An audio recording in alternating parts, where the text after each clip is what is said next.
po sa lahat ng ating mga tagapakinig sa ating programang My Morning Manna with Pastor OG, maging sa lahat ng mananampalataya sa buong bansa at sa buong mundo, at maging sa ating mga kapatiran sa Pentecostals of Jordan, magandang umaga po. At sa lahat ng may celebration ng birthday ngayon, happy birthday po sa inyong lahat. Ngayon po ay mag-aaral tayo patuloy sa salita ng Panginoon. Kung kahapon po'y pinag-aralan natin ang buhay ni Solomon, tayo po'y patuloy na mag-aaral sa araw na ito sa aklat po ng 1 Kings chapter 41 hanggang 53. Basahin po natin. Idinalangin ko rin ang dayuhan sa bayang ito, ang taong magmumula sa malayong lupain, alang-alang sa inyong pangalan. Kilala kayo sa lahat ng dako at marami ang makakarinig tungkol sa kapangyarihan ninyo. Kapag ang dayuhang iya'y nagsadya sa templong ito upang manalangin, pakinggan ninyo siya buhat sa langit na inyong luklukan at ipagkaloob ang kanyang hinihiling. Sa gayon makilala ng lahat ng tao sa lupa ang inyong pangalan at sila'y sasamba sa iyo tulad ng Israel. Matatalos nilang ang pangalan ninyo'y sinasamba sa templong ito. Saan man naroon ang bayan ninyo sa pakikibaka sa kanilang mga kaaway bilang pagsunod sa inyong kalooban. Kapag sila'y humarap sa lungsod na ito na inyong hinirang, sa templong ito na ipinatayo ko sa inyong karangalan, dinggin sila at pakamtan ninyo sa kanila ang tagumpay. Kung ang bayang ito'y nagkasala sa inyo, sinong tao ang hindi nagkakasala? At dahil sa galit ninyo'y bayaan ninyo silang mabihag ng kanilang mga kaaway sa malayo o malapit man. Kung sa lupaing pinagdadalahan sa kanila ay makikilala nila ang kanilang kamalian at tanggapin nilang sila nga'y naging masama at nagkasala sa inyo ng lubha.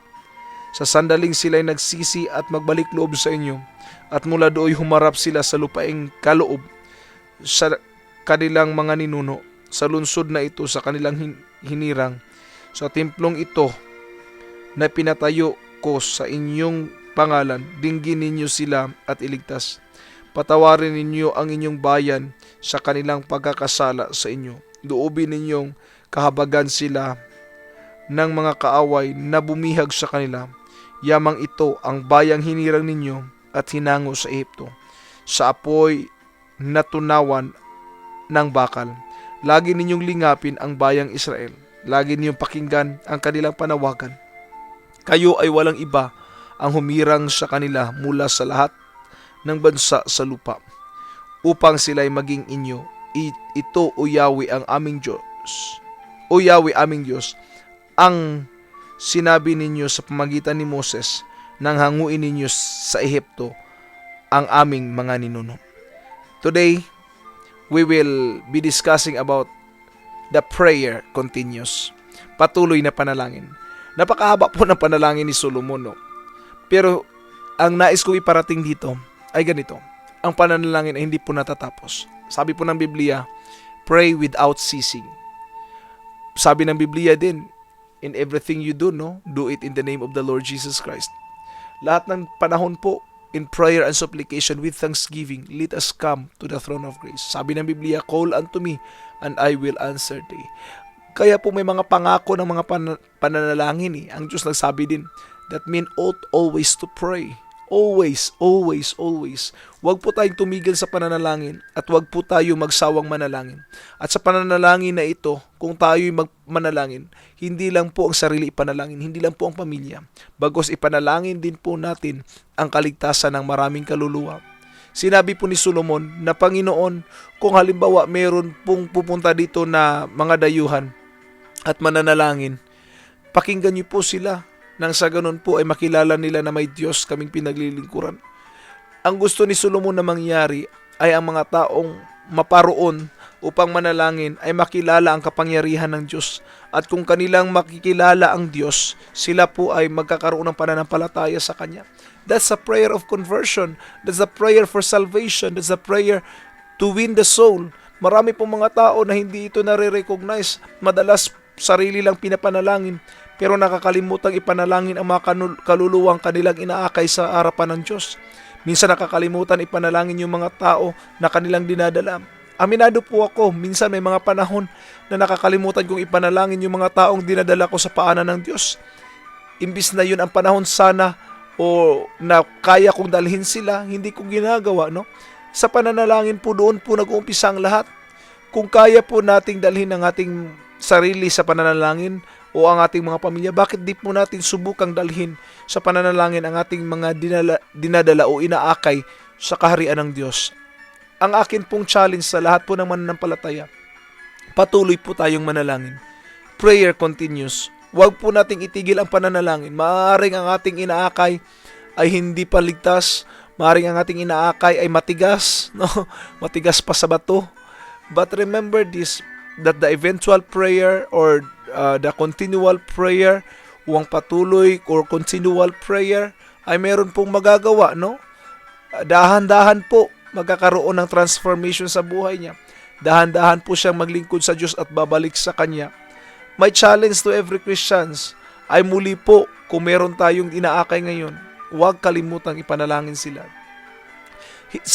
Hindi po sapat na ipanalangin sila. Maaaring turuan natin sila. Pero hindi rin po mainam o maganda na hanggang turo lang ang ating kayang gawin sa kanila. Bagkus dalhin natin sila sa pananalangin at sila ay makatagpo ng kaligtasan sa ating Panginoong Hesukristo. Ang challenge ko ay huwag natin silang kalimutang ipanalangin. At kung halimbawa ngayon po ay wala pa kayong inaakay sa kaharian ng Diyos at wala pa kayong dinadala, ang akin pong hinihiling ay maging active tayo. Akayin natin ang ating mga kaibigan, dalhin natin sa paglilingkod sa Diyos. Ang atin pong ginagawa ay hindi lang para sa kanila, actually para din po yun sa atin. Alam niyo po bakit? Sabi po kasi ng Ezekiel na kung ang isang makasalanan ay hindi mo binalaan sa kanilang kasalanang ginawa, alam mo namang sila'y nagkakasala, sisingilin ng Diyos sa ating mga kamay ang kanilang mga dugo kung sila'y mamamatay. Gayon din po, no? Kung halimbawa sila'y nagkakasala at pinagsabihan nyo, ngunit hindi sila nakinig, huwag po tayong mag-alala kasi sabi ng Biblia sa Ezekiel chapter 3 verse 18 to 19 na hindi na sisingilin ng Diyos kasi pinagsabihan na natin sila. That's the question that I want to ask you right now. Meron ba tayong mga tao nakakilala na hindi pa natin napagsabihan sa kanilang ginagawa at hindi natin naaakay sa paanan ng Diyos? Remember this, mga kapatid, na tayo po'y responsable sa kanila. Kaya po napakahalagang ipanalangin sila. Napakahalagang pagsabihan sila. Why not start from 7 steps of salvation? Kung ikaw po ay ligtas na at nabautismuhan sa pangalan ni Jesus, mag-umpisa tayo sa 7 steps of salvation. Ituro natin ang 7 steps of salvation sa kanila.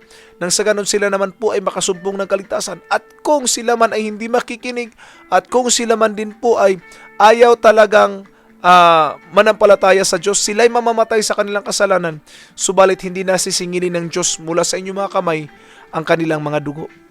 All we have to do is just to declare the word of God. Sabihin natin sa kanila, at huwag tayong matakot mga kapatid, tayo ang may bitbit ng gamot. Hindi ito dapat ikahihiya. Kung ang tao ay may sakit na kanser at ikaw lang ang may bitbit ng gamot, sasabihin mo bang, ay, nakakahiya naman, okay lang ba sa'yong bigyan kita nitong gamot? Hindi ka pwedeng magtatanong doon. You will be proud. Dapat. Bakit po? Ikaw ang may bitbit ng gamot ng kanyang karamdaman. Gayon din po ang kaligtasan. Huwag po tayong humingi ng pasensya. Pasensya ka na kung naistorbo kita. Gusto ko lang sana ipangaral sa iyo ang salita ng Panginoon. Huwag tayong ganyan mga kapatid. Kasi ang salita ng Panginoon ay hindi dapat ipagpasensya yan. Because that's the cure for the world. We have to share to them the good news. Don't stop to share the gospel. At patuloy po, hindi lang hanggang ibahagi. Dalhin din po natin sila sa mga panalangin. Tulad ng ginawa ni Haring Solomon, dinala sila sa panalangin. At sinabi niya, Panginoon, kung sila man po ay hihingi at mananalangin sa lugar na ito, pakinggan niyo po upang malaman nila na ang Diyos naming pinaglilingkuran ay dakila din po.